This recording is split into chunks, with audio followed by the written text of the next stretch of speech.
اور شام کا بھی حال یہ ہے کہ دوستوں کے سامنے کھڑے ہو کر کے ہم گناتے ہیں، شمار کراتے ہیں، صبح میں نے یہ گناہ کیا تھا، پھر وہاں گیا تھا میں نے یہ گناہ کیا تھا، اس سے ملاقات کی وہاں جا کے میں نے یہ گناہ کیا تھا، وہاں گیا تھا تو اس کے ساتھ میں سے جھوٹ بول کر کے دونوں میں لڑائی کرا دی۔ یہ حالات ہیں ہمارے، تو گناہ کرتے ہیں اور اس کے بعد میں پھر گناہوں کو بیان کیا جاتا ہے لوگوں کے سامنے۔ گناہ کرنا اور گناہوں کو بیان کرنا ڈبل گناہ ہے۔ گناہ کو ظاہر کرنا، ایک تو ہم نے گناہ کیا یہ میں جانتا ہوں، میرا رب جانتا ہے، اور اسی گناہ کو اگر ہم لوگوں کے سامنے بیان کریں تو ڈبل گناہ ہو جائے گا گناہ کو ظاہر کرنا۔ یہ ہمارے معمول ہوتے ہیں۔ اللہ تبارک و تعالیٰ کے محبوب بندوں کا معمول کیا تھا؟ اللہ سے ڈرتے، راتوں کو سجدے اور قیام کی حالت میں گزارتے تھے۔ پھر ان کے لیے انعام کیا رکھا اللہ تبارک و تعالیٰ نے؟ اللہ ارشاد فرماتا ہے الا ان اولیاء اللہ لا خوف علیہم ولا هم يحزنون، یعنی اللہ کے ولیوں کو، اے لوگوں خبردار سن لو، خبردار ہو جاؤ، اللہ کے ولیوں کو نہ کوئی خوف ہے نہ کوئی غم ہے۔ ہم کتنا ڈرتے ہیں اللہ اگر موت آ گئی ہمارا کیا ہوگا، اللہ ہمارے ساتھ میں کیا کیا جائے گا، بڑا ڈر لگتا ہے قیامت سے، قبر سے، حشر سے، ہر چیز سے ڈر لگتا ہے۔ کیوں؟ ہم نے گناہ کر کے اپنی جانوں کے اوپر ظلم کر لیا ہے۔ اور اللہ کے محبوب بندے جو ہوتے ہیں، جو سب پکا سچا مومن ہوتا ہے، موت آنے پر خوشی کا اظہار کرتا ہے۔ وہ کہتا ہے لوگوں تم تو رو گے میرے جانے کے بعد، لیکن میں جانتا ہوں قبر میں جب میں جاؤں گا تو حضور کا دیدار کر کے، نبی پاک صلی اللہ علیہ وسلم کی زیارت کر کے میں خوش نصیب ہو جاؤں گا۔ حضور کی زیارت کرنے ملتی ہے اسے، حضور کا دیدار نصیب ہو جاتا ہے، خوشی کا اظہار کرتا ہے۔ پھر اللہ تبارک و تعالیٰ نے ہم لوگوں کو ذمہ داری دی، اے ایمان والو یا ایھا الذین آمنوا اتقوا اللہ وکونوا مع الصادقین، اے ایمان والو تمہیں کیا کرنا ہے؟ تمہیں اللہ سے ڈرنا ہے۔ پھر کیا کرنا ہے مولا؟ اللہ ارشاد فرماتا ہے کہ انہی سچے لوگوں کے ساتھ میں ہو جانا ہے۔ ساتھ میں ہونے کا مطلب کیا ہے؟ ساتھ میں کھڑے ہو کر کے چلنا نہیں ہے، ساتھ میں چلنے کا اور دامن تھامنے کا مطلب یہ ہے کہ ان کے نقش قدم پہ چل کر کے ہمیں زندگی گزارنی ہے۔ ہمیں دیکھنا ہے کہ سرکار بدی الدین سرکار مدار صاحب رحمۃ اللہ تعالیٰ علیہ نے کس طریقے سے زندگی گزاری، اسی طریقے کو اپناتے ہوئے اپنی زندگی گزارنا ہے۔ ہمیں دیکھنا ہے کہ اولیاء اللہ نے کس طریقے سے زندگی گزاری، دنیا میں آنے کا ان کے مقصد کیا رہا، کہاں سے چلے تھے سرکار مدار صاحب اور کہاں آئے، اس لیے ہم تک دین پہنچانے کے لیے، آنے والی نسلوں کو سدھارنے کے لیے ہمارا کیا فریضہ بنتا ہے، ان کی سیرت کو پڑھیں اور دنیا میں آنے کا ان کا مقصد دیکھیں، اور جس طریقے سے انہوں نے زندگی گزاری اسی طریقے کو اپناتے ہوئے ہم بھی زندگی گزارنے کی کوشش کریں۔ آج آپ دیکھیں دنیا کا محاسبہ کر کے، جگہ جگہ پریشانی، جگہ جگہ مسلمان ستائے جا رہے ہیں، مارے جا رہے ہیں، کاٹے جا رہے ہیں، پریشانی آ گئی ہے۔ ہماری جماعت کے بہت بڑے عالم، بڑے دانشور، انہوں نے لکھا ہے تحریر میں کہ اگر یہ قوم گناہ کر کے اپنی جانوں پہ ظلم کرنا چھوڑ دے، اصل میں جب انسان گناہ کرتا ہے تو اپنی جان پہ ظلم کرتا ہے، تو انہوں نے کہا ہے کہ اگر گناہ کر کے انسان، یہ قوم اپنی جانوں پہ ظلم کرنا چھوڑ دے تو پھر کوئی قوم اس قوم پہ ظلم نہیں کر سکتی ہے۔ خاموشی صاحب حضرات چند باتیں میری سن لیں، باتیں نہ کریں، میں بھی کچھ کہہ رہا ہوں، کچھ کہنے کے لیے آیا ہوں۔ دوسرے پڑھیے اللہم صلی سورۃ پاک پڑھیں، اللہم محمد صلی اللہ علیہ وسلم، محمد صلی اللہ علیہ وسلم، صلاۃ والسلام علیک یا رسول اللہ صلی اللہ تعالی علیہ وسلم۔ سرکار غوث اعظم رضی اللہ تعالی عنہ بہت بڑا، بہت سنا، بہت سمجھا، لیکن یہ مطلب نہیں سرکار غوث اعظم رضی اللہ تعالی عنہ ان کی محفلوں میں لوگ کاغذ قلم لے کر بیٹھا کرتے تھے۔ سرکار غوث اعظم جب تقریر کیا کرتے تھے تو نہ جانے کتنے لوگ توبہ کر کے گناہوں سے پاک صاف ہو جاتے تھے۔ ان کا محفل میں آنے کا ایک مقصد رہتا تھا کہ اب تک جو ہم نے نمازیں چھوڑی، گناہ کیے، جھوٹ بولا، چغلی کی، غیبت کی، شراب کی، زنا کاری کی، جو بھی گناہ کیے، اب محفل میں آنے کا مقصد اور مطلب یہ ہے کہ سرکار غوث اعظم کی بارگاہ سے اٹھ کے ہم جب جائیں گے جب تمام گناہوں سے توبہ کر کے پاک صاف ہو جائیں گے۔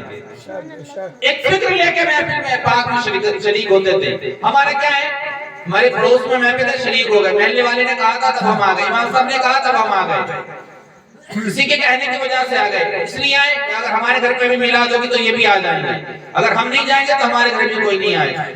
یہ مقصد رہتے ہیں ہمارے محفل میلاد میں آنے کے۔ اگر مقصد اللہ اور اس کے رسول کی رضا ہو من عمل صالحا من ذکر او انثى وهو مؤمن فلنحيينه حیاتا طیبہ، جو بندہ اور بندی اگر مومن ہو اس کے بعد کوئی نیک کام کریں، اللہ ارشاد فرماتا ہے کہ پھر ہم ان کی زندگی کو پاک اور صاف ستھرا بنا دیتے ہیں۔ ہر انسان کی زندگی تنگ ہے، ہر انسان اپنے گھر کے ماحول سے پریشان ہے، ہر انسان کی زندگی میں پریشانی ہے، لیکن کیوں ہے؟ اللہ ارشاد فرماتا ہے وَمَنْ أَعْرَضَ عَنْ ذِكْرِ نَفْسِي فَإِنَّ لَهُ مَعِيشَةً ضَنْكًا، جو انسان ہمارے ذکر سے منہ پھیرتا ہے، جو انسان ہماری عبادت سے منہ پھیرتا ہے، جو انسان ہمارے صالحات سے منہ پھیر لیتا ہے، ہماری عبادت سے ہماری یاد سے منہ پھیر لیتا ہے، اللہ ارشاد فرماتا ہے کہ پھر ہم اس کی زندگی کو تنگ بنا دیتے ہیں۔ ہم کیا سمجھ رہے ہیں؟ ہم ترقی پہ جا رہے ہیں؟ ہماری زندگی میں یہ پریشانی کیوں آ رہی ہے؟ ہم نے نماز پڑھنا چھوڑ دی، ہم نے قرآن کی تلاوت چھوڑ دی، ہم نے دین کو سمجھنا چھوڑ دیا، والدین کی خدمت ہم نے چھوڑ دی، اور گناہ کوئی ایسا عیب نہیں جو ہمارے معاشرے کے اندر نہیں پائے جاتا۔ حضرت یا میں یا آپ کے امام صاحب اگر پوری رات بھی کوشش کریں کہ اس معاشرے کے عیب جو ہے وہ بیان کرنے کی کوشش کریں تو پوری رات ختم ہو جائے گی، لیکن عیب ختم نہیں ہو پائے گی۔ اتنی برائیاں اس معاشرے کے اندر پھیل گئی ہیں۔ پھر ہم کیا کہتے ہیں کہ ہماری اولاد بڑی بے کہنی ہو گئی ہے، ہماری اولاد تو کہنا نہیں مانتی۔ امام صاحب کو تعویذ بنا دیجیے، بیٹے کی جب تو شادی ہوئی ہے ایسا لگتا ہے کہ بہو کے کہنے میں چلنے لگا ہے، پیسے نہیں کما کے دیتا ہے۔ امام صاحب کو ایسا تعویذ دیجیے، بیٹا میرا کہنے نہیں مانتا ہے، جب تو شادی ہوئی بہو کا کہنا مانتا ہے۔ تم نے کیا تربیت کی تھی اس بیٹے کی؟ کیا سکھایا تھا اپنی اولاد کو؟ کون سا درس دیا تھا اس کو بیٹھ کر کے؟ ہمارے پاس اتنا وقت نہیں کہ اپنی اولاد کو قریب میں بٹھا کر کے اسے اللہ رسول کی باتیں بتائیں، دین سکھائیں۔ قرآن اگر نہیں پڑھا تو اس کو سختی کریں۔ اب دیکھتے نہیں معاشرے کا حال کیا ہے؟ 2.5-3 سال کا بچہ موبائل میں چلا کر کے ہر چیز نکال لیتا ہے، اور اسی گھر کا 40-50 سال کا آدمی صحیح سے وضو بھی نہیں کر پاتا، صحیح سے غسل نہیں کر پاتا۔ اسی بچے کی ماں نہ تو نماز پڑھ پاتی، نہ پاکی نہ پاکی کے مسائل اس کو معلوم ہوتے ہیں، اور اسی کا بچہ ابھی 2.5 اور 3 سال کا ہے، سارے موبائل چلا لیتا ہے، ہر چیز نکال لیتا ہے، ہر ایپ چلا لیتا ہے، تمام لاک کھول لیتا ہے۔ یہ کیا ہے؟ یہ قیامت کی نشانی نہیں تو کیا ہے؟ ہماری بربادی کی وجہ نہیں تو کیا ہے؟ ہم کوشش نہیں کرتے دین سیکھنے کی، یہ محفلیں سجائی جاتی ہیں، رچائی جاتی ہیں، آپ کے امام صاحب محنت کرتے ہیں اتنی کس لیے؟ تاکہ لوگ آئیں، محفلوں میں شریک ہوں، اور ان میں جو باتیں سننے کے لیے ملے ان باتوں کو سن کے ان باتوں پہ عمل کرنے کی کوشش کریں۔ یہ مقصد ہوتا ہے محفلیں سجانے کا۔ آج دیکھیں آپ 4-5 جس کے لڑکے یا 3-4 جس کے لڑکے اگر والدین بوڑھے ہو گئے تو مشورے ہو رہے ہیں اولادوں میں، کیا 1 مہینے ماں تیرے گھر کھانا کھائے گی، باپ 1 مہینے تیرے گھر کھانا کھائے گا، 8 دن تیرے یہاں پہ کھائے گا، 8 دن میرے یہاں پہ کھائے گا۔ مر کے ڈوب جانا چاہیے ایسی اولاد کو۔ ساری زندگی ماں باپ نے پال کے بڑا کر دیا، تمہاری شادی کر دی، کاروبار تمہارا سارا سنبھال دیا، ایک وقت کا آپ کھانا نہیں کھلا سکتے۔ لوگ کہتے ہیں جو انسان ماں باپ کی خدمت کرتا ہے معاشرے میں کیا کہتا ہے؟ میں اپنے ماں باپ کو رکھتا ہوں، اپنے پاس میرے بھائی نہیں رکھتے ہیں۔ تو نہیں رکھ رہا ہے بلکہ تیرے ماں باپ تجھے اپنے پاس رکھ رہے ہیں۔ تیری کیا بات تو ماں باپ کو کھلا لے، بلکہ ماں باپ کے قدموں کی برکت سے تجھے کھانا نصیب ہو رہا ہے۔ یہ بات نہیں ہے کہ تو ماں باپ کو رکھ رہا ہے اور بھائی تیرے پوچھ نہیں رہے، ان کا طریقہ غلط ہے لیکن تیرے بتانے کا انداز بھی غلط ہے۔ یہ نہیں کہ تو احسان کر رہا ہے ماں باپ پہ، بلکہ ماں باپ کا احسان سمجھ کے تیرا کھانا کھا رہے ہیں۔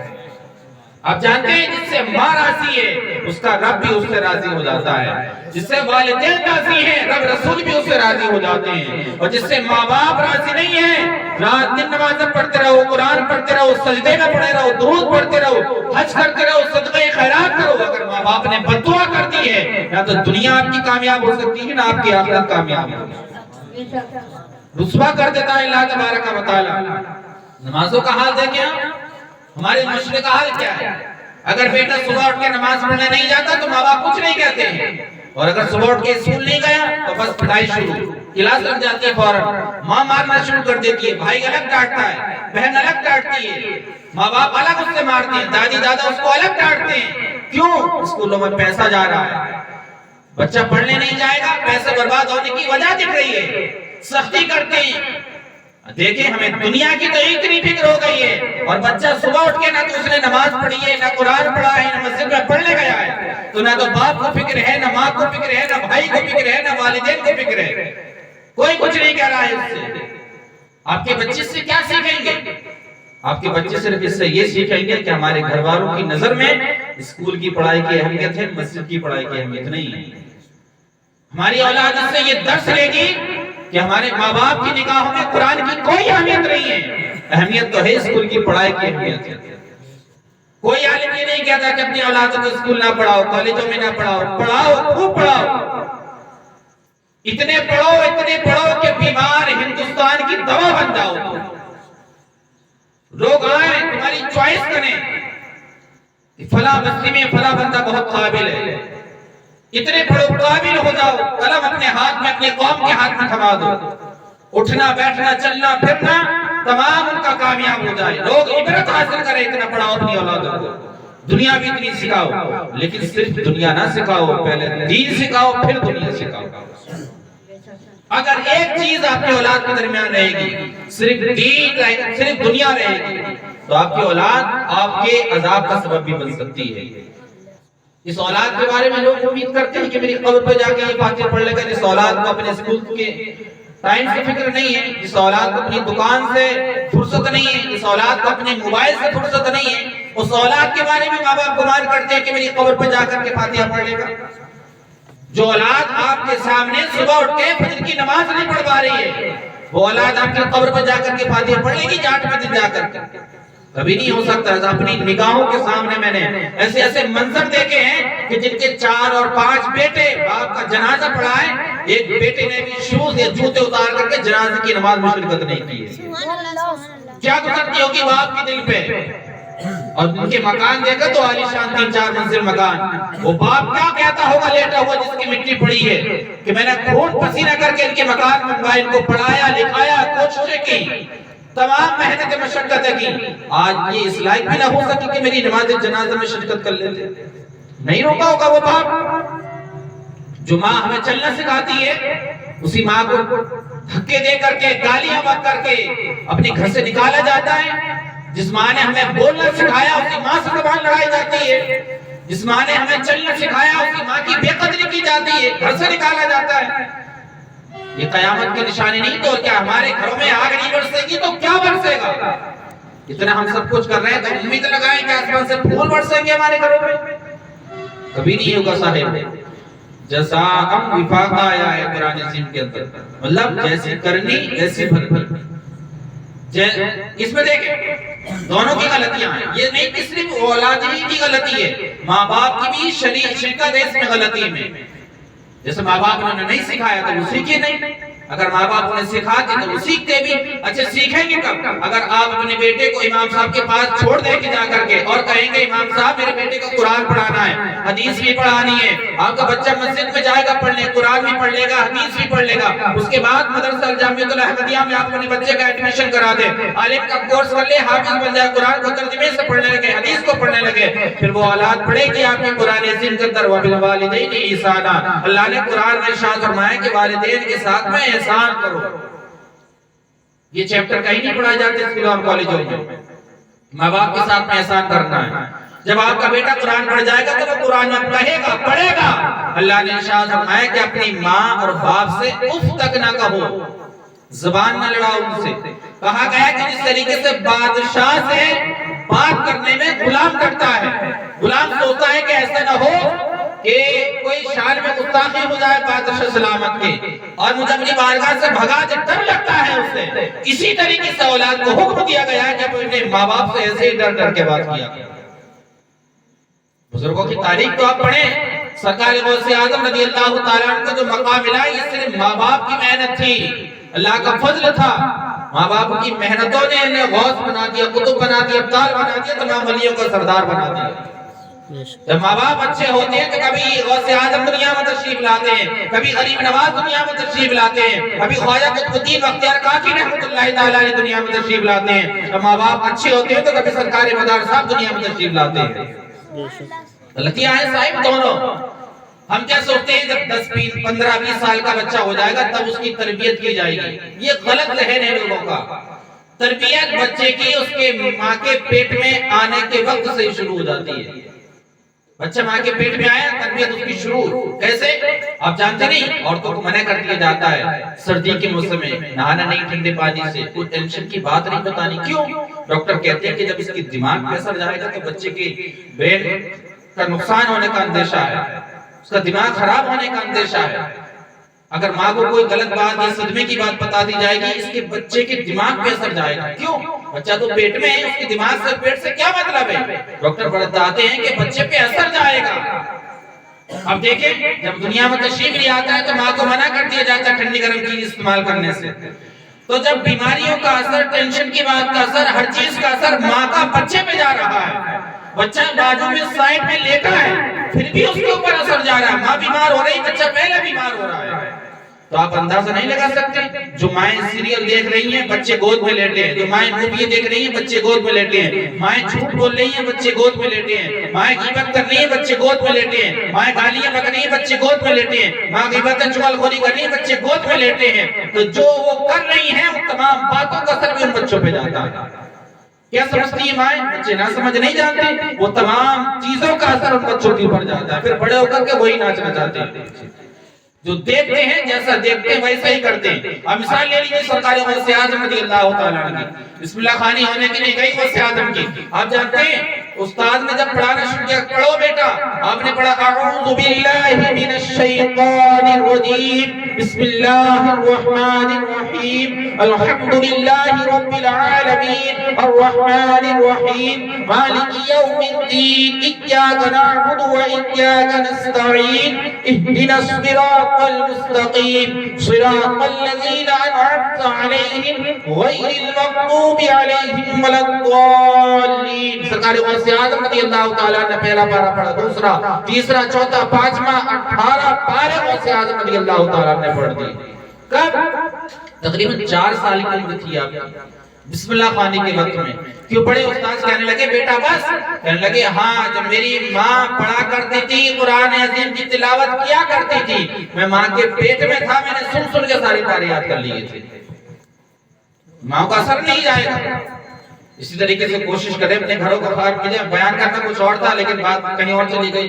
اللہ تبارک و تعالیٰ کی بارگاہ میں دعا ہے اللہ تعالیٰ ان تمام باتوں پہ ہمیں عمل کرنے کی توفیق عطا فرمائے۔ آپ اپنے بچوں کے دلوں میں 3 چیزیں ضرور ڈال دیں، حضور کی محبت، حضور کی بارگاہ میں درود پڑھنا اور حضور کی سیرت کے بارے میں۔ ان 3 چیزوں کو اگر اپنی اولاد کو آپ سکھائیں گے تو انشاءاللہ اللہ اور اس کے رسول کا خوف اولاد کے دل میں بس جائے گا۔ جب بس جائے گا تو ماں باپ کی بھی قدر ہونے لگے گی، بھائی بہن کی بھی قدر ہونے لگے گی، پڑوسی کی بھی قدر ہونے لگے گی اور اپنے بڑوں کا ادب بھی ہونے لگے گا، استاذوں کا بھی ادب ہونے لگے گا۔ جب قرآن اور حدیث سیکھ لیں گے، حضور سے